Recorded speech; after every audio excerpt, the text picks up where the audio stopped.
반갑습니다 여러분. 오늘은 제가 몇 년 전에 조금 큰 공기업 카페 창업 공모전에서 사용했던 사업계획서 최우수상 대상이죠. 1등 그 상을 받았던 사업계획서 그리고 발표 이런 거를 조금 알려드리려고 영상을 준비했습니다. 이렇게 보시면은 일단 그 회사 이름을 보여드릴 수는 없어가지고 이름 지웠고 2018년에 했던 거네요.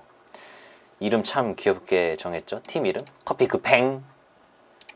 저와 다른 2명이 참여해서 제가 팀장을 맡고 총 3명이 이 사업계획서를 준비하고 발표를 준비했었습니다.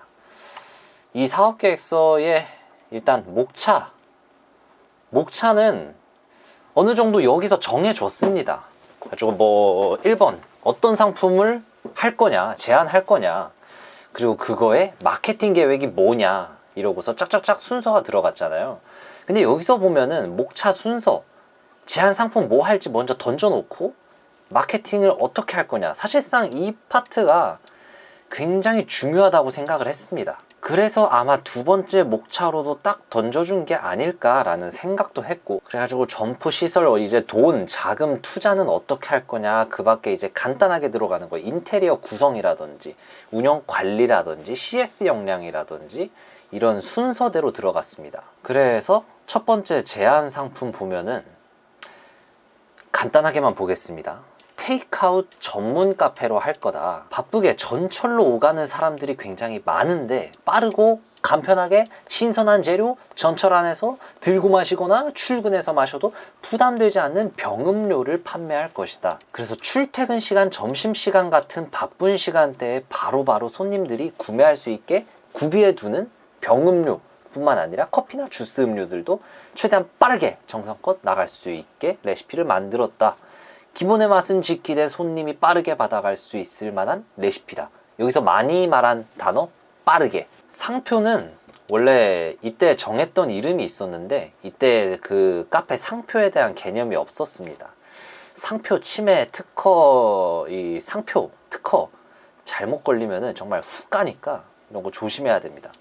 일단 감춰놨고 이제부터 집중하셔야 됩니다. 이제 어떤 식으로 도대체 자료, 데이터가 와 가고 이 마케팅이라는 게 도대체 어떻게 들어가는 걸까 한번 잘 보세요. 일단 기본적으로 이 사업계획서를 하기 위해서 저희 팀은 설문조사를 했습니다. 그래서 일단 간단하게 먼저 설문조사에서 이 질문이 있었어요.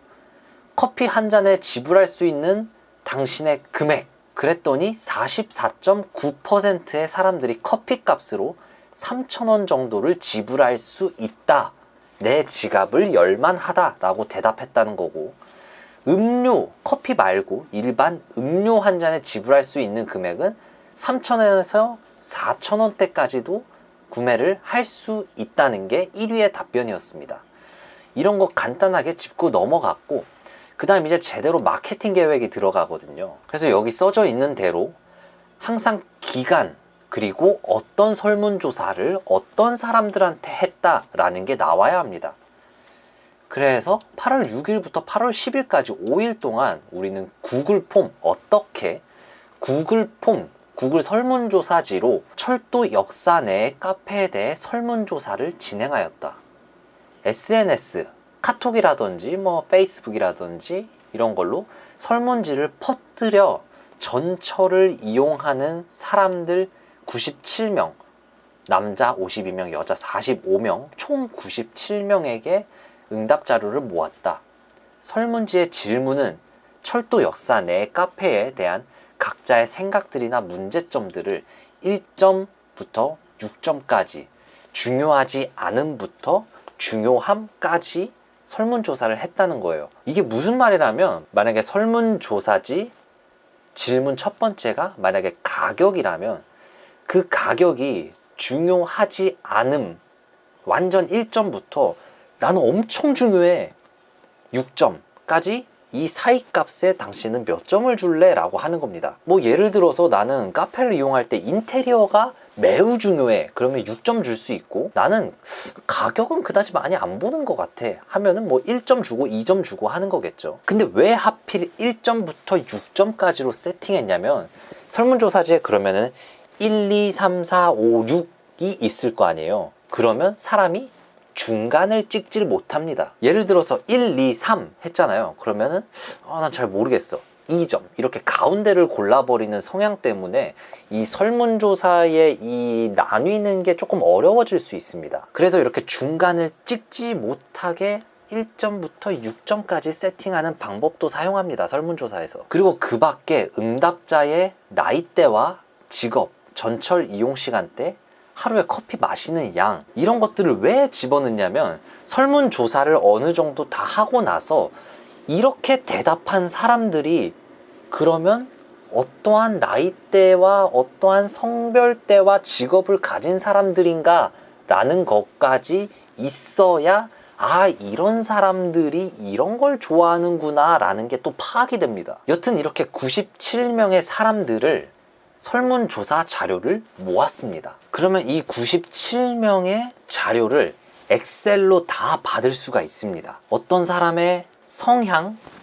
체크한 것들, 그리고 이 사람이 나이대가 어떻게 되는지, 직업이 어떻게 되는지, 이런 거에 대한 정보, 이런 걸 엑셀로 자료를 따다다다다다다다다 97개가 다 쌓이는 거죠. 그러면 그 97개의 엑셀 자료를 여기 보면은 미니탭이라는 통계 프로그램이 있어요. 이거는 제가 대학교에서 마케팅 공학 수업에서 배웠던 프로그래밍입니다. 그러면 그 97명의 자료를 이 통계 프로그램에 이렇게 넣잖아요. 그러면 이렇게 그림과 같이 통계 프로그램이 딱 완성을 해줘요.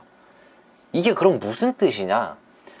비슷한 사람들끼리 세 가지 그룹으로 묶였다는 거예요. 그러니까 예를 들어서 아까 제가 말했던 것처럼, 나는 인테리어 엄청 중요해. 근데 가격은 별로 신경을 안 쓰는 타입이야.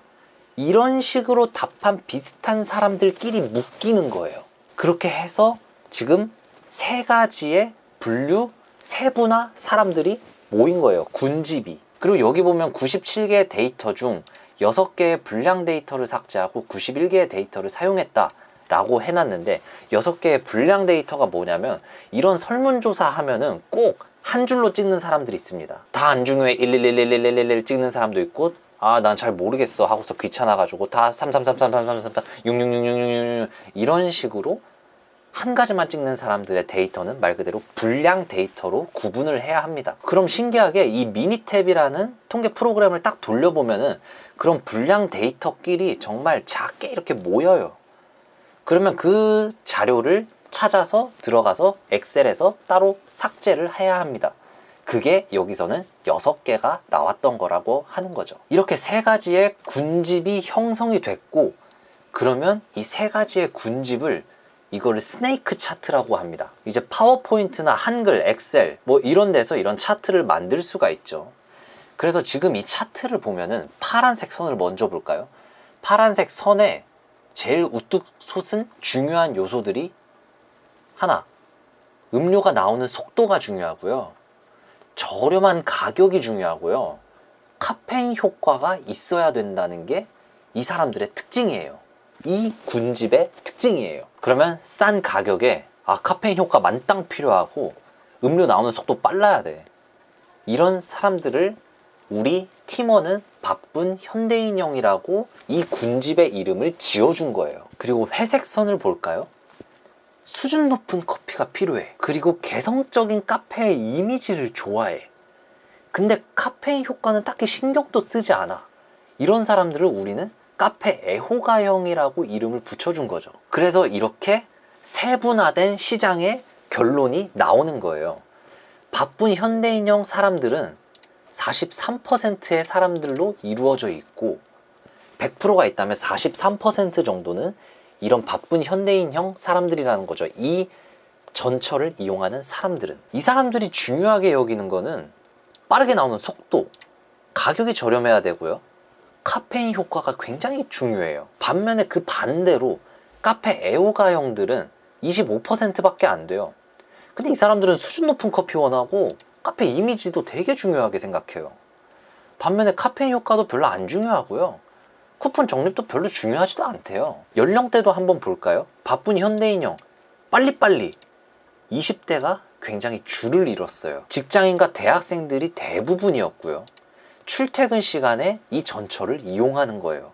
그리고 하루에 한 잔 정도의 커피를 마신다고 응답한 거죠. 그럼 이렇게 세분화 내 카페에 올 사람들이 세 가지 부류인데 이 세 가지 부류 중에 내가 어디다가 내 카페 이미지를 꽂을까? 그 중에서 우리는 바쁜 현대인형 제일 많은 크기의 제일 큰 시장을 타겟하겠다 이거입니다. 그러면 이제 우리 카페에서 무엇을 중요시해야 되는지 어느 정도 벌써 나와버린 거예요.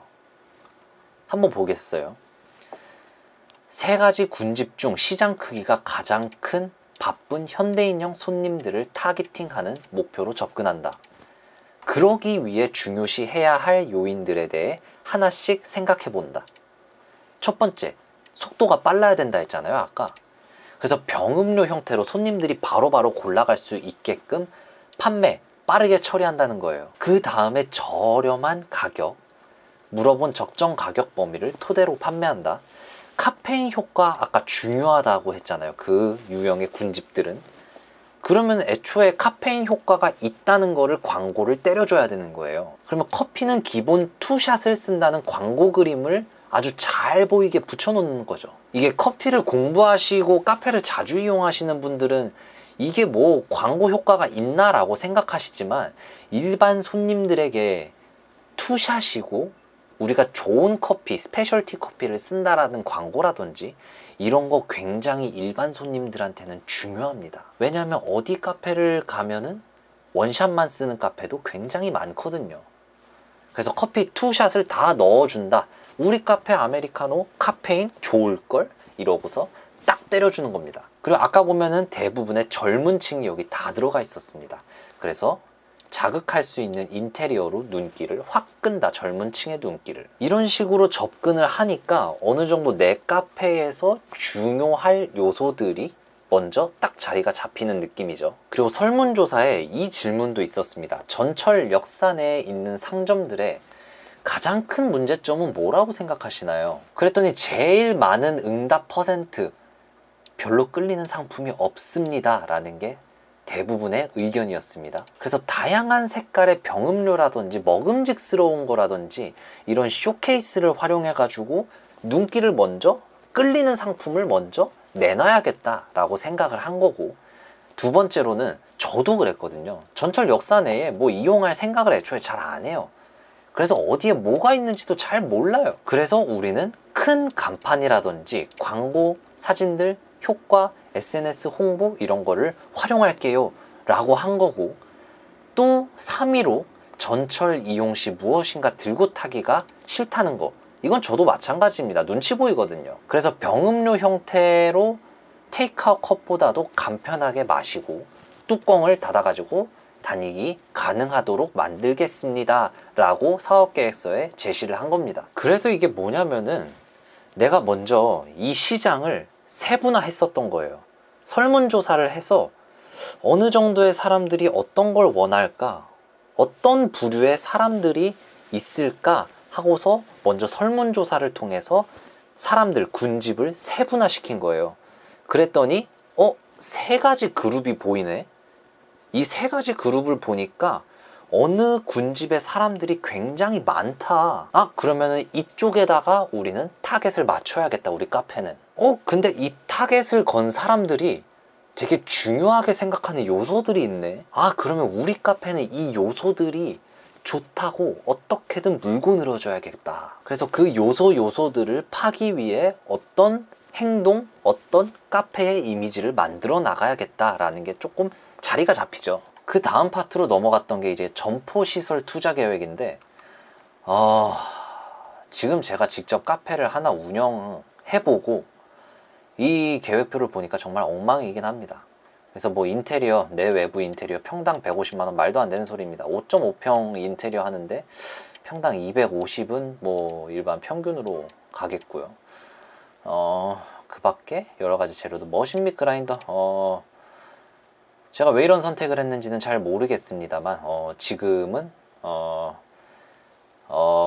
이 금액이라면은 안핌 SP2를 살 것 같습니다. 그리고 뭐 테이블 쇼케이스, 제과 쇼케이스라고 하지만 이것보다 가격이 아마 더 나가는 거를 픽했을 것 같고요. 이 제빙기도 뭐 그때는 그냥 찾아서 했었지만 지금이라면 이 100kg짜리는 사실 병음료 형태를 파는 카페인데, 그리고 작은 그런 카페에서 100kg짜리까지 필요할까 또 싶은 생각입니다. 블렌더는 굉장히 좋은 거 골라놨었네요. 너무 비싸지만 온수기 그 밖에 여러 개 이렇게 해서 이 금액을 잡았었는데 어림도 없는 금액이에요. 지금 다시 보니까 이 사업계획서는 제 인생에서 처음 썼던 사업계획서이고, 카페 창업을 해보기도 이전에 완전 생판 처음으로 구상을 해봤었던 거기 때문에 지금 와서 보면은 굉장히 서투른 점이 굉장히 많습니다. 그래서 여기 자금 조달 계획 이런 것도 썼었네요.